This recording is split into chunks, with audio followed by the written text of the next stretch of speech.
국가균형발전위원회가 전북을 찾은 가운데 지역 청년과 기업들이 지역 정착을 위한 다양한 해법을 제안하고 현실적인 한계를 토로했습니다.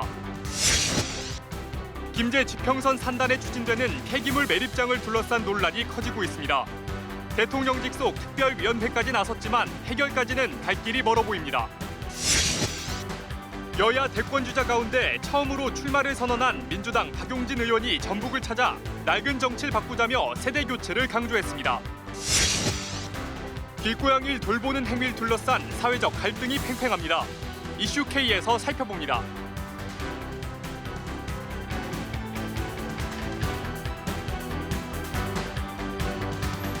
시청자 여러분 안녕하십니까? 전북 7시 뉴스입니다.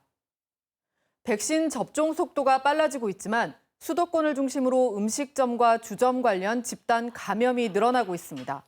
이런 가운데 정부는 중증 사례 1건과 아나필락시스 9건에 대해 백신 접종과의 인과성을 인정했다고 밝혔습니다. 민정희 기자입니다.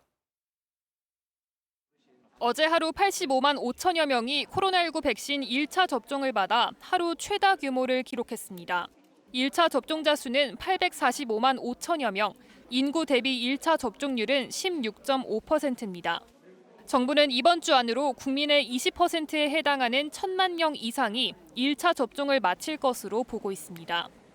접종 속도는 빨라졌지만 확산세가 심상치 않습니다. 수도권의 감염 재생산 지수는 5월 셋째 주 이후 2주 만에 다시 1을 넘어섰고 지난 한 주간 하루 평균 확진자 수도 그 전주에 비해 16명 늘어 578명이 됐습니다. 음식점과 주점 관련 집단 감염도 늘어나는 추세입니다. 지난 1월 3건이었던 집단 감염 수가 4월에는 23건, 5월에는 20건 파악됐습니다.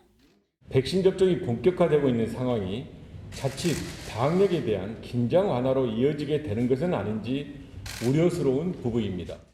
정부는 중증 이상 반응에 대해 접종과의 연관성을 평가한 결과 중증 사례 1건, 아나필락시스 사례 9건에 대해 인과성을 새로 인정했다고 밝혔습니다. 신규 사망 사례 중 31건은 인과성이 인정되지 않았고 2건은 평가를 보류했습니다. 인과성에 대한 근거가 불충분한 중증 환자에 대해서 의료비 지원, 긴급복지 지원과 재난적 의료비 지원 등 기타 복지 사업과 연계를 통해서 보다 촘촘하게 지원해 나갑니다. 예방접종 건수 대비 이상 반응 의심 신고율은 0.35%입니다. 신고 건 가운데 5.2%는 사망이나 아나필락시스 같은 중대한 이상 반응 사례로 파악됐습니다.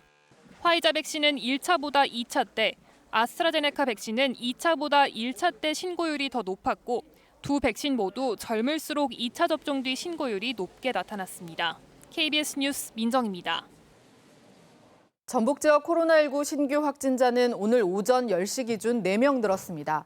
백신 1차 누적 접종자는 오늘 새벽 0시 기준 40만 9,300여 명입니다. 전라북도 방역당국은 익산 모 주간보호센터 종사자 1명이 확진됐으며 직원과 이용자 등 50여 명에 대해 검사하고 있다고 밝혔습니다. 이 주간보호센터 직원과 이용자 등 40명은 백신을 2차까지 접종받아 감염 여파가 크지 않을 것으로 보고 있습니다. 전주에서는 서울 확진자와 접촉하거나 감염 경로를 조사 중인 3명이 확진됐습니다. 김제 지평선 산단에 들어설 폐기물 매립장에 반대하는 주민들의 목소리가 커지고 있습니다. 대통령 자문기구인 농어업 농어촌 특별위원회가 현장을 찾아 주민 의견을 들었는데 해결은 쉽지 않아 보입니다. 서윤덕 기자입니다. 김제 지평선 산단 한편에 자리한 축구장 7개 넓이의 터. 산업 폐기물 126만 톤을 묻을 매립장이 들어설 곳입니다. 주민 반대로 전라북도가 허가를 내주지 않자 매립장 설립업체는 행정소송을 내 지난해 말 최종 승소했습니다. 하지만 주민들은 잇따라 집회를 열며 반대 목소리를 높이고 있습니다. 논란이 커지면서 대통령 직속 농어업 농어촌 특별위원회가 현장을 방문했습니다. 매립장 예정지를 둘러본 뒤 주민들과 이야기를 나눴는데 농민들은 매립장에서 침출수가 나올 경우 주변 농경지의 친환경 인증이 취소되는 등 피해를 걱정하고 있습니다.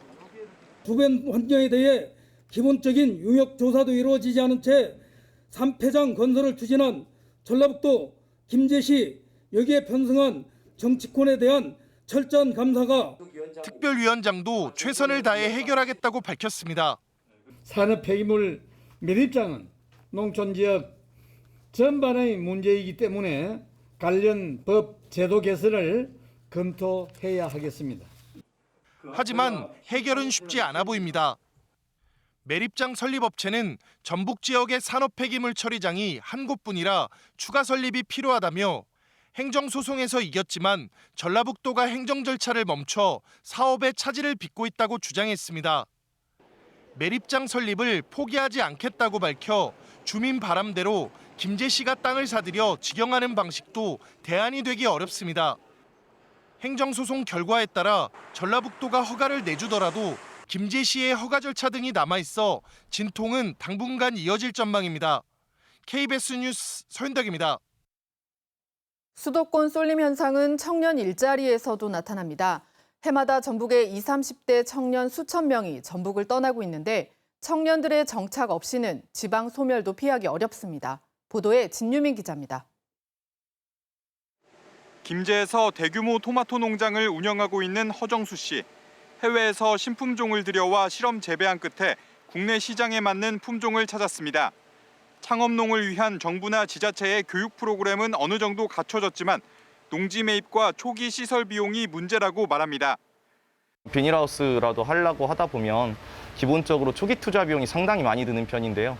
근데 정부에서 지금 융자하는 금액이라든지 이런 부분이 땅 구입하고 뭐 일부 조금 더 하면 끝나는 정도라서. 농업뿐 아니라 다른 분야 청년들 역시 상대적으로 기반이 열악한 지역에서 안정적으로 생계를 잇기 쉽지 않다고 말합니다. 지역 청년 예술인들은 단발성이 아닌 장기간 지속 가능한 지원 프로그램을, 신산업 분야 스타트업은 실험 설비가 있는 창업 공간과 기술 보증 금액 증가 등을 우선 과제로 꼽았습니다. 지방 같은 경우는 아무래도 뭐 제조업에 좀 치중할 수 있는 그런 보육 공간이 필요하다. 공유 오피스가 아닌 좀 실험실 성격의 것들을 해볼 수 있는 것들이 좀 많이 필요할 것 같습니다. 많은 청년이 일자리를 찾아 지역을 등지다 보니 지역의 기업들은 구인난을 호소합니다. 수도권 쏠림을 부추기는 청년 일자리와 관련해 국가균형발전위원회도 지역 청년들을 위한 정책에 한계가 있는 게 사실이라며 청년 정착을 돕기 위한 중장기적 지원의 필요성을 강조했습니다. 지방 정부마다 약간씩 다른 그런 혜택이 있긴 있더라고요. 근데 제가 아까 들어보니까 너무 미미해요. 지금 청년들이 원하는 규모는 훨씬 더 그보다 높은데 현실적이지 않은 지원책들을 가지고 있다는 거죠. 지난해에만 20, 30대 청년 만여 명이 일자리 등을 이유로 전북을 떠난 만큼 지역에 정착하는 청년들이 늘어날 수 있는 여건 조성. KBS 뉴스 진유민입니다. 내일 국가균형발전특별법이 시행됩니다. 인구 감소 지역의 행정적 지원을 우선한다는 내용인데 대통령 직속 국가균형발전위원장과 함께 균형발전 문제 얘기 나눠보겠습니다. 어서 오시죠.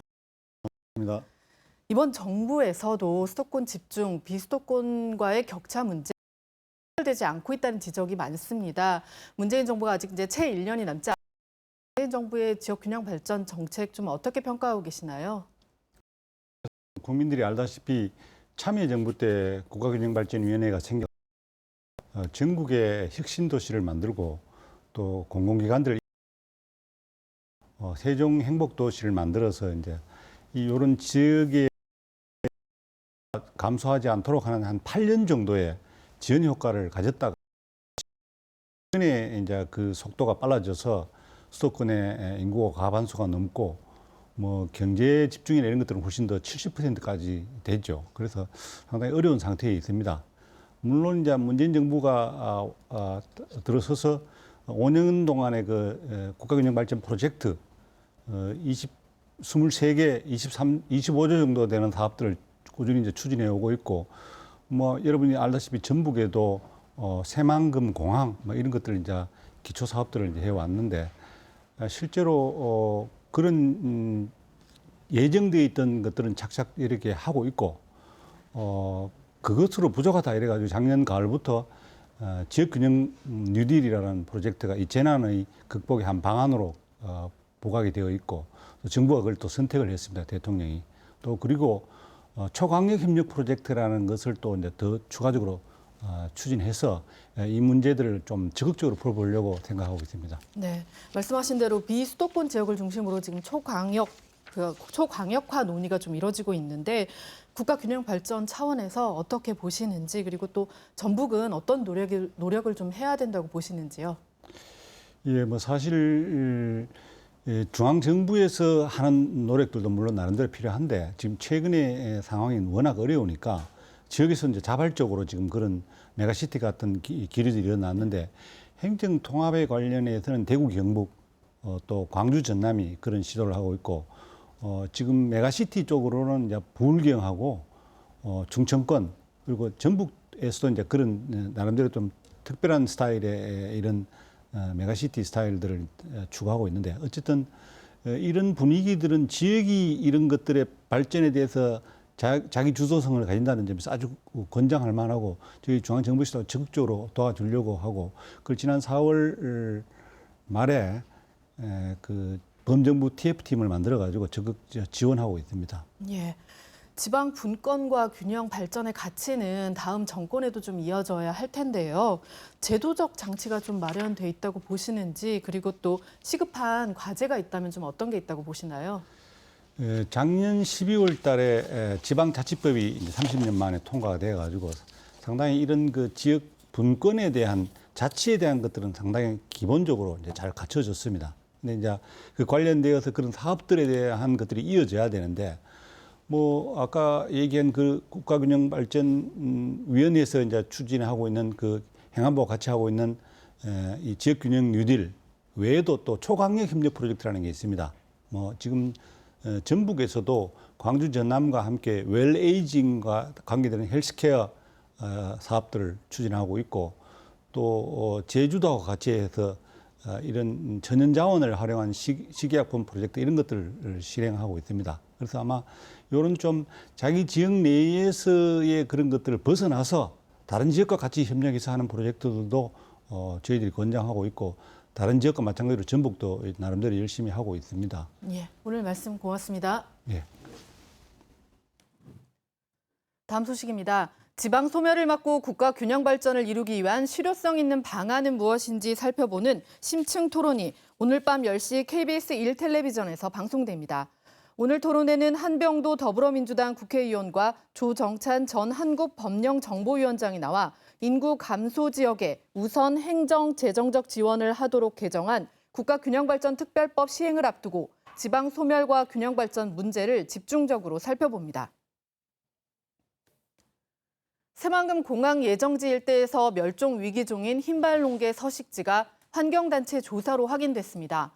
정확한 실태 조사와 보호 대책 마련이 필요합니다. 이수진 기자가 취재했습니다. 새만금 공항 예정지인 전북 군산의 수라갯벌. 멸종위기 야생생물 2급으로 한쪽 집게발이 다른 한쪽보다 유난히 크고 하얀 흰발 농개가 염생식물 사이에서 모습을 드러냅니다. 새만금 물막이 이후 바닷물의 영향을 덜 받은 곳은 빠르게 육지화됐지만 수라갯벌은 아직 연한 습지로서 갯벌 생명체들을 품고 있는 겁니다. 환경단체는 염생식물이 군락을 이룬 곳마다 흰발 농개 흔적을 어렵지 않게 발견할 수 있다며 줄잡아 수천 마리가량이 서식 중인 것으로 보고 있습니다. 현재까지 저희가 육안으로 확인한 것만 보면 수천 마리가 살고 있다고 보고 있고요. 굉장히 넓은 면적에서 현재 분포하고 있기 때문에 정밀한 조사를 거치면 수만 마리가 확인될 수도 있다고 생각합니다. 이딴 간척으로 갯벌이 줄면서 흰발 농개 개체수가 급감했고 보호 대상 해양생물로도 지정됐습니다. 환경단체는 새만금 공항 건설에 앞서 시행된 정부의 환경영향평가서 초안에는 흰발 농개에 대한 언급이 없다며 보호 대책을 요구하고 있습니다. 약 40여 종의 멸종 위기종이 존재하고 있다. 그래서 새만금 개발의 1% 내지 3%도 안 되는 이 수라 갯벌을 마지막 갯벌의 원형지로 보존해달라고 요구하는 것입니다. 수라 갯벌의 생태적 가치가 계속 확인되고 있는 만큼 멸종 위기종에 대한 정확한 실태 조사도 촉구했습니다. KBS 뉴스 이수진입니다. 민주당이 국민권익위원회로부터 부동산 불법 거래 의혹이 있다고 통보받은 국회의원 12명 전원에게 탈당 조치 등을 권유하기로 했습니다. 해당 의원들은 적극 해명하고 나섰습니다. 노태영 기자의 보도입니다. 민주당이 당을 떠나라고 권유한 의원은 모두 12명입니다. 김주영, 김회재, 문진석, 윤미향 의원은 부동산 명의를 신탁했다는 의혹이, 김한정, 서영석, 임종성 의원은 업무상 비밀을 이용했다는 의혹이 있어 권익위가 민주당에 통보한 이들입니다. 양이원영, 오영훈, 윤재갑, 김수흥, 우상호 의원은 농지법 위반 의혹을 통보받았습니다. 민주당은 부동산 투기 의혹에 대해 내로남불 등 국민적 분노가 큰 만큼 명단을 공개하고 선제적 조처를 하지 않을 수 없다고 밝혔습니다. 집권당이 아닌 무소속 의원으로서 수사에 공정하게 임해 의혹을 깨끗이 해소하기를 기대한다고도 했습니다. 동료 의원들의 억울한 항변이 눈에 선하지만 선당 후사의 입장에서 수용해 줄 것을 당 지도부는 요청하기로 하였습니다. 윤재갑 의원 등 일부 의원들은 탈당 의사를 밝혔지만 대부분 의원들이 부동산 투기와는 관련 없다고 반발하고 있습니다. 권익위 조사 결과를 보고 조사에 응하겠다던 국민의힘은 일단 감사원에 소속 의원들에 대한 부동산 전수조사를 의뢰했습니다. 국민의힘은 권력으로부터 독립된 기관인 감사원에 조사를 의뢰해 공정성을 담보받겠습니다. 민주당은 전수조사 제안을 거부하다가 이제 와서 감사원에 의뢰한 것은 시간 끌기 꼼수에 불과하다고 비판했습니다. KBS 뉴스 노태영입니다. 더불어민주당 익산갑 김수흥 의원이 국민권익위원회가 민주당에 통보한 부동산 불법 거래 의혹 대상자 명단에 포함됐습니다. 민주당은 김 의원을 포함해 명단에 오른 의원 12명에게 집권당의 신분을 벗고 공정하게 조사에 임해달라며 자진 탈당을 권유했습니다. 농지법을 위반했다는 의혹을 받고 있는 김 의원은 국회 재산공개 당시 군산시 대야면에 본인 명의 농지 7,754제곱미터를 갖고 있다고 신고했습니다. 김 의원은 입장문을 통해 적법 절차를 따라 지난 2016년 아버지에게 증여받은 토지로 동생 부부가 위탁받아 농사를 짓고 있다며 당 지도부 결정대로 탈당에 소명한 후 복당하겠다고 밝혔습니다. 여야 대권주자 가운데 처음으로 대선 출마를 공식 선언한 더불어민주당 박용진 의원이 전북을 찾았습니다. 세대 교체를 강조하며 당내 경쟁자들과 차별화에 나선 모습인데요. 이재용 삼성전자 부회장의 사면 문제를 놓고 이재명 경기지사를 향해 각을 세우기도 했습니다. 보도에 안태성 기자입니다. 90년대 학번 70년대생, 이른바 97세대로 대선 주자 가운데 가장 젊은 박용진 의원은 낡은 정치를 바꾸지 않고서는 변화도 미래도 없다며 새로운 인물을 통한 세대와 시대 교체를 강조했습니다. 뻔한 인물과 구도, 주장으로는 정권 재창출을 이끌 수 없다며 당내 주자들의 행보를 에둘러 비판했습니다. 개파, 개보, 누구의 지원 이런 것들을 보지 않고 제 실력을 보여드리고 저의 비전과 전망으로 새로운 인물로서의 역할. 이재용 삼성전자 부회장의 사면 문제에 대해선 반대 뜻을 분명히 한 뒤 이재명 경기지사를 향해 날선 각을 세웠습니다. 박근혜, 이재용 딱 찍어서 국정농단 세력들 절대 사면해주지 말자. 그렇게 강경했던 분이 지금은 똑같은 상황이 이제 왔는데 사면 얘기에 아무 말씀도 안 하고. 대통령이 되면 세계 최대 규모의 국부 펀드를 만들어 나라와 국민 모두 부자가 되는 국민자산 5억 성공시대를 열겠다는 구상도 내놨습니다. 국민연금 기금운용본부가 주축이 돼 전북 제3금융중심지 조성에도 힘이 실릴 것으로 기대했습니다. 중앙에 집중된 권한을 지방에 나누는 분권형 개헌도 추진하겠다고 말했습니다. 준연방제 수준으로까지 그 권한과 책임, 재정, 교육, 행정 분야까지 권한을 과감하게 위임하는 것이 맞다고 봐요. 그렇게 해서 지역에서 필요로 하는 것들을 지역이 계획을 수립하고. 민주당에서는 박 의원을 비롯해 이강재 의원, 양승조 충남지사, 최문순 강원지사 등 4명이 대선 출마를 공식 선언했습니다. 빅3로 불리는 이낙연, 정세균 전 총리, 이재명 경기지사, 여기에 출마 선언을 앞둔 김두관 의원까지 포함하면 여권의 대선 주자만 10명 가까이 됩니다. KBS 뉴스 안태성입니다. 더불어민주당 이낙연 전 대표의 지지 모임인 신복지 전북포럼이 내일 출범합니다. 전북포럼은 이날 오후 3시 전북대학교 진수당 가인홀에서 출범식을 열고 창립총회와 이 전 대표의 특강을 진행하며 발기인에는 12,000여 명이 이름을 올렸습니다. 전국 조직인 신복지 포럼은 지역별로 발대식을 이어오고 있으며 오는 12일 서울을 끝으로 조직 정비를 마무리합니다. 이어서 1년 앞으로 다가온 지방선거 기획보도 순서입니다. 오늘은 김제시의 민선 7기 3년을 평가합니다. 안승길 기자입니다. 민선 6기 단체장의 중도 낙마로 동력을 잃었던 김제시. 지역경제 활성화를 강조한 박준배 시장은 정부 공모사업으로 국비를 확보해 예산 1조 원 시대를 열었습니다. 107개 공약 가운데 완료되거나 추진 중인 사업은 81건, 이행률은 75.7%입니다. 목표보다 많은 공무원 시험 합격자가 나온 지평선 학당에 대한 지원을 늘렸고 청년공간 이다의 조성과 청소년 수당 지급 등도 지역인재 유출을 막기 위한 정책으로 꼽힙니다. 순동 KTX 혁신역 공약은 김제역의 KTX 정차로 변경에 이행했고 우선 공약으로 꼽히는 중심가 도시재생 사업은 1,200억 원을 확보해 2025년 완료를 목표로 진행 중입니다.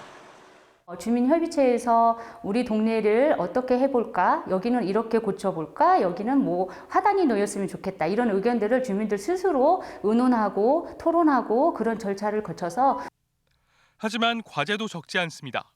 새만금 동서도로 개통과 2호 방조제 관할권 확정에도 국제 협력용지 개발은 저조하기만 합니다. 수상태양광 100메가와트가 승인돼 복합 단지 개발이 속도를 낼 것으로 기대를 모았지만 절차적 문제 등을 이유로 주변 지역의 반발이 이어지고 있습니다. 서남 자연휴양림은 임기 1년을 남긴 지금도 첫 삽을 뜨지 못했고 올해 준공 예정인 스마트팜 혁신밸리는 멸종 위기종 보호와 주민 피해 대책이 부족하다는 여론이 이어지고 있습니다.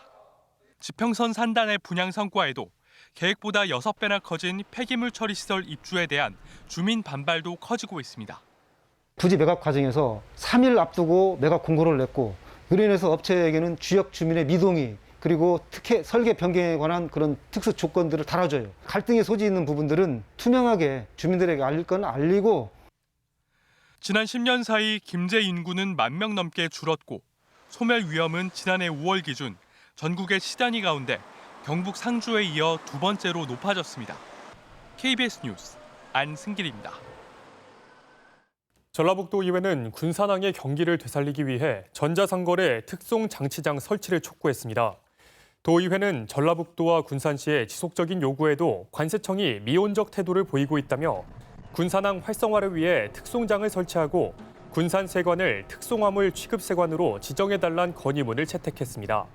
또한 군산항에서 전자상거래 화물 통관이 가능해지면 물류비 절감과 배송기간 단축이 가능하며 중국과의 교역 확대를 통해 군산항의 활용도를 키울 수 있다고 강조했습니다.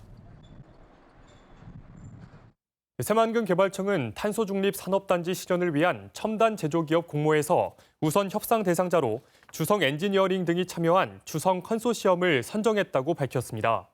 주성 컨소시엄은 새만금에 3,600억 원을 투자해 태양전지를 생산하는 공장을 짓고 생산에 필요한 전력은 재생에너지를 통해 공급받겠다는 계획을 제출했습니다.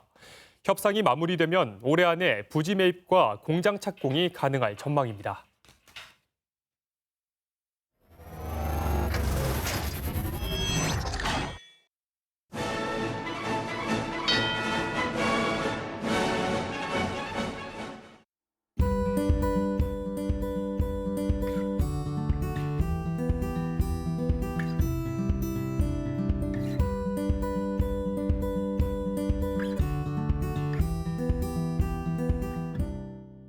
같이 물이 젖어서 어울려 다니니까는 좀 보기에도 좀 안 좋고 또 이상한 소리를 내고 그러니까.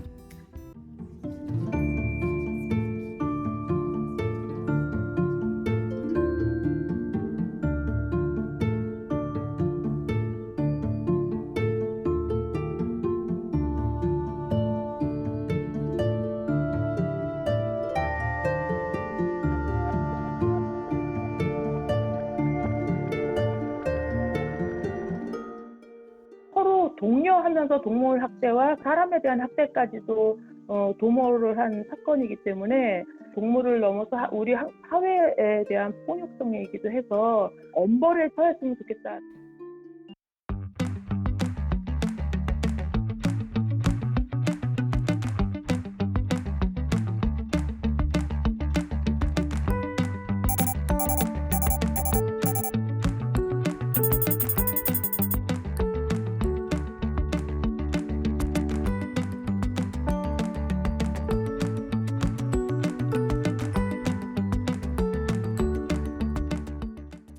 길고양이 급식소는 현재 한옥마을 관광안내소, 전주교대, 기숙사 등 20개 장소에 설치 자원봉사자들에 의해서 관리 운영 중에 있습니다. 1년에 4회 정도 우리 동네 길고양이 중성화의 날을 진행하고 있는데 길고양이와 주민 간에 함께 살아가는 도시 공간에서의 공존의 생활을 위해서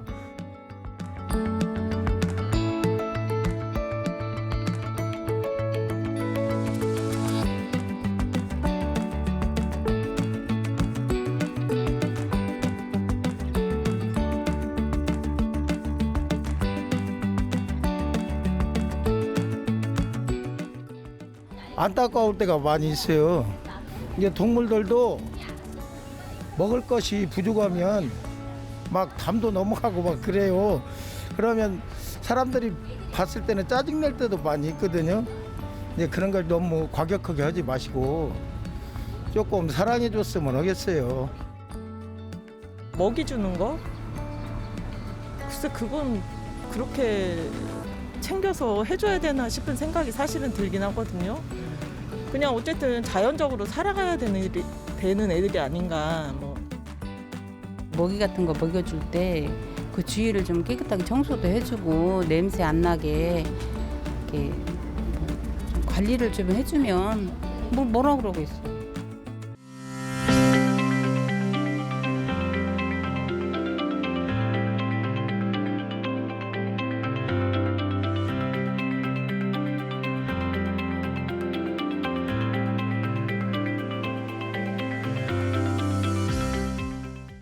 이슈K 시간입니다. 반려동물을 키우는 사람들이 국내에 1,500만 명에 이른다고 합니다.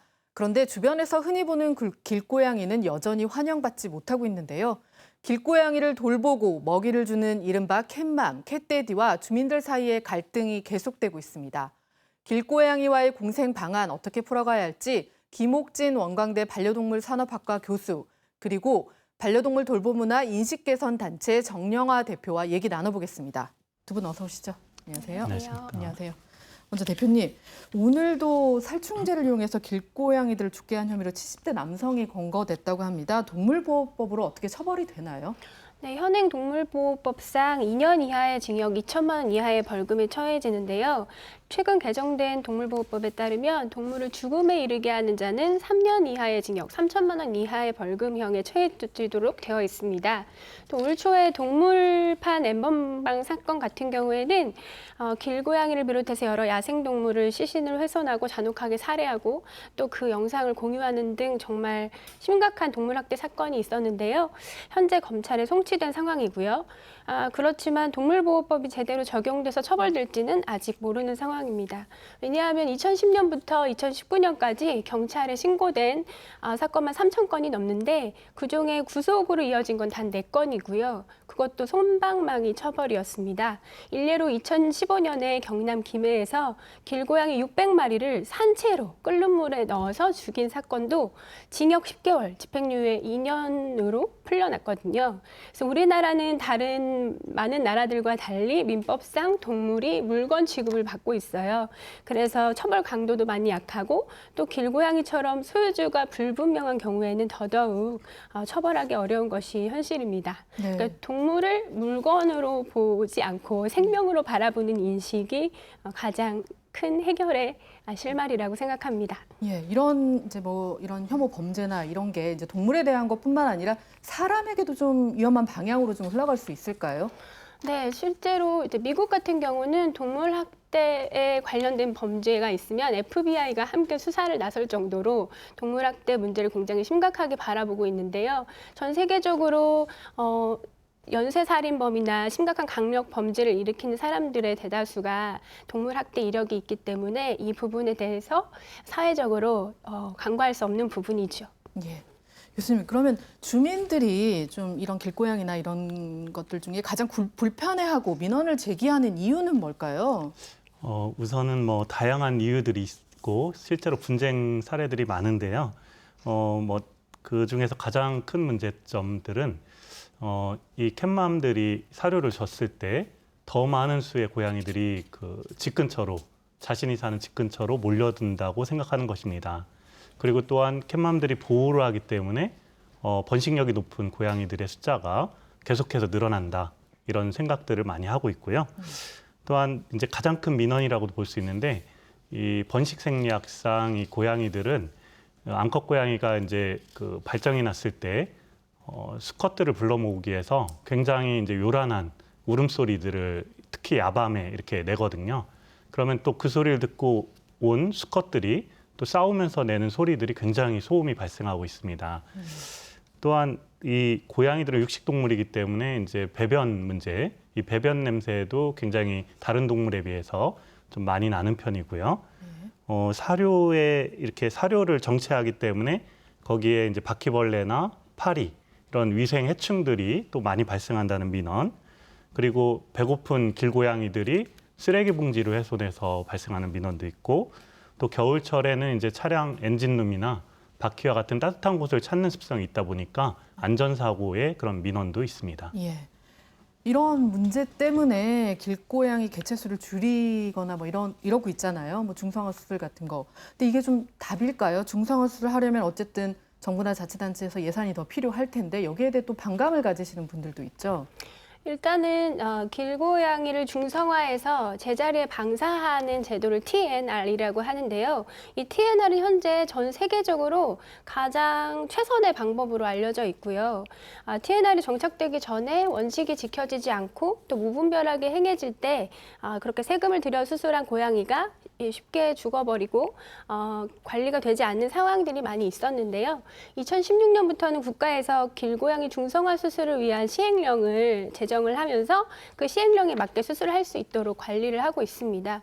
그리고 교수님께서 말씀해 주신 그 많은 민원들이 바로 TNR과 급식소를 운영함으로써 조금은 해소될 수 있는 부분이 분명히 있어요. 서울 같은 경우는 2013년에 25만여 마리로 이렇게 추산이 되었었는데 2018년에 11만 마리로 줄었거든요. 서울에서는 계속 지속적으로 길고양이 모니터링을 하고 있고 그렇게 많이 줄어들었다는 걸 증명을 해냈고요. TNR을 올바르게 꾸준하게 시행하면 길고양이 개체수는 분명히 줄어들고 또 쥐의 천적 관계이기 때문에 하수구에서 쥐가 올라오지 못하도록 막아주는 효과도 있고요. 또 길고양이의 적정 개체수를 유지할 수 있도록 그렇게 모니터링을 통해서 꼭 필요한 영역에 계속해서 해주면 좋은 결과가 있을 거라고 생각이 됩니다. 그리고 급식소 같은 경우에 뭐 사료의 냄새나 뭐 분변 문제 이런 부분들도 지자체에서 관리하는 급식소들은 굉장히 깨끗하게 자원봉사자들에 의해서 관리되고 있거든요. 그것도 역시 시민들에게 길고양이를 이렇게 돌보아야 하는 이유가 이런 것이고 이렇게 깨끗하게 돌보아주면 TNR을 통해서 중성화 수술을 해서 개체수도 유지가 되고 우리 마을도 깨끗해진다라는 걸 안내하는 안내판 역할도 해주고 있습니다. 예. 뭐 중성화 수술도 있지만 교수님 보시기에는 좀 길고양이와 공생 방안 좀 어떤 게 있다고 보세요? 우선은 이제 길고양이에 대한 잘못된 그 정보들, 길고양이가 이제 그 번식력이 높아서 숫자가 기하급수로 늘어난다고 생각하는 그런 부분들도 있거든요. 그래서 이제 그런 부분들에 대해서 좀 더 제대로 알려주고 그 생명 존중 교육을 좀 확대를 해야 됩니다. 이 생명 존중 교육에는 동물 복지를 포함해서 동물권에 대한 교육이 필요한데요.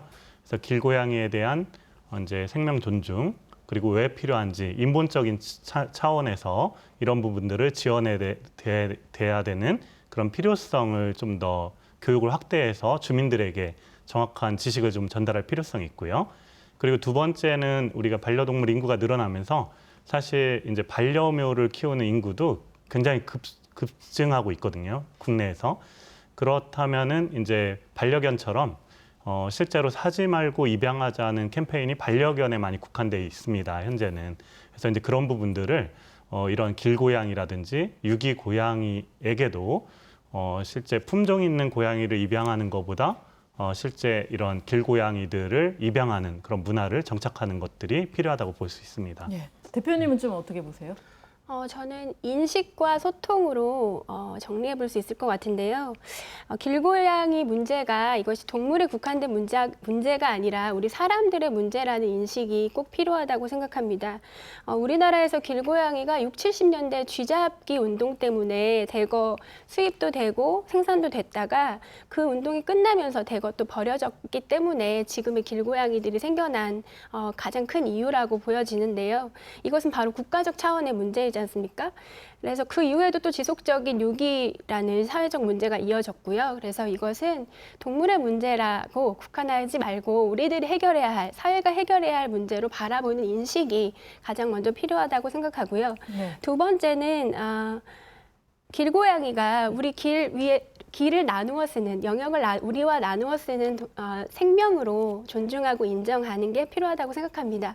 그러기 위해서 소통이라는 것이 꼭 필요한데 저희가 이제 평화동 한 아파트 단지에서 네. 협박 문구가 쓰여진 네. 문구를 보고 저희 경찰, 캔맘, 그리고 아파트 관계자, 그리고 네. 주민 대표들이 다 모여서 소통을 위한 간담회를 한 적이 있었고 네. 그걸로 조출해낸 결론이 저희는 굉장히 행복한 네네. 시간이었거든요. 네네. 그게 굉장히 예. 중요한 사례라고 생각합니다. 네, 오늘 말씀 고맙습니다. 감사합니다. 수고하셨습니다.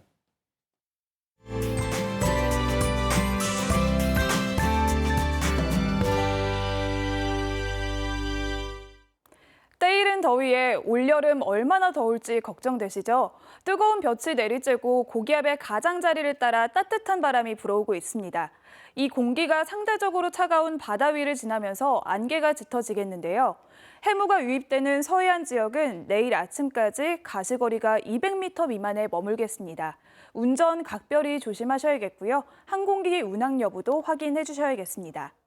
내일은 이번 더위에 절정을 보이겠습니다. 전주 33도, 김제 32도까지 치솟아 7월 하순의 더위를 보이겠는데요. 강한 햇볕이 내리쬐면서 자외선 지수와 오존 농도 또한 높아 건강관리에 유의하셔야겠습니다. 낮 동안 기온이 크게 오르다 보니 대기가 불안정해지겠습니다. 대기 하층에 바람이 모여드는 전북 북동부 지역에는 내일 오후 한때 5mm 미만의 소나기가 내리겠습니다. 내일 하늘은 대체로 맑겠고 대기질은 무난하겠습니다. 아침 기온은 19도 안팎으로 오늘보다 높겠고요. 익산 33도, 군산과 정읍이 32도까지 올라서 오늘보다 더 덥겠습니다. 동부 내륙의 아침 기온 대부분 17도 안팎이 예상되고요. 한낮 기온은 31도 안팎까지 오르겠습니다. 물결은 서해남부 전해상에서 잔잔하겠습니다. 목요일 밤 서쪽 지역부터 비가 시작돼서 금요일에는 전국에 비가 내리겠습니다. 날씨였습니다. 청정한 자연 속에서 신선한 농산물을 먹으며 사는 삶. 요즘 농촌에서 살아보기가 인기랍니다. 길게는 6달 잠깐 살아보는 건데 숙박비, 교육비는 물론 정착금까지 그 지역 자치단체가 줍니다. 인구 절벽, 소멸 위기에 놓인 농촌. 그야말로 인구 늘리기에 안간힘을 쓰는데요. 이런 잠깐의 농촌 경험이 지역 회생으로 이어지면 참 좋겠죠. 근본적으로 지역이 고르게 잘 살게 되면 농촌에 뿌리 내리려는 사람도, 농촌 주민도 더 오랫동안 상생할 수 있지 않을까요? 뉴스를 마칩니다. 시청해주신 여러분 고맙습니다.